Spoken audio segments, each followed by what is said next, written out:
హిందువునని గర్వించు హిందువుగా జీవించు, హిందువునని గర్వించు హిందువుగా జీవించు, లేదా హిందువునని గర్జించు హిందువుగా జీవించు.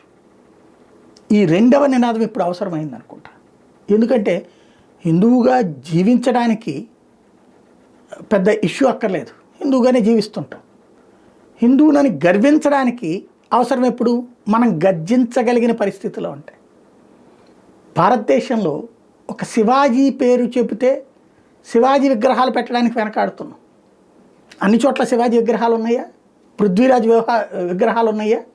పృథ్వీరాజ్ చౌహాన్ విగ్రహాలు, శ్రీకృష్ణదేవరాయల విగ్రహాలు ఉన్నాయా? మొఘల్ రాజపురం మొఘల్ రాజులుగానే ఉంది, జిన్నా టవర్ జిన్నాదిగానే ఉంది. ఎందుకని? పాకిస్తాన్లో ఉండి భారతదేశాన్ని ముక్కలు చేసిన జిన్నా అనే దరిద్రుని ఇక్కడ ఎప్పటికీ పూజించే వాళ్ళు ఉన్నారు.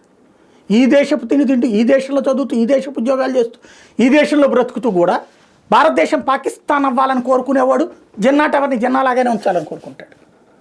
అట్లాగే ఔరంగజేబు అనేటటువంటి వాడు ఈ దేశాన్ని దౌర్జన్యం చేసి ఈ దేశాన్ని సర్వనాశనం చేస్తే కూడా వాడి సమాధి ఉండాలని కోరుకుంటున్నారు, వాడికి నివాళులు అర్పించాలని కోరుకుంటున్నారు. అది తప్పన్నటువంటి హిందువుల మీద దాడులు చేసేటటువంటి తెగింపుకి పాల్పడుతున్నారు. అంటే మన మధ్యలో ఔరంగజేబులు ఉన్నారు, మన మధ్యలోనే అక్బర్లు ఉన్నారు, మన మధ్యలోనే బాబర్లు ఉన్నారు.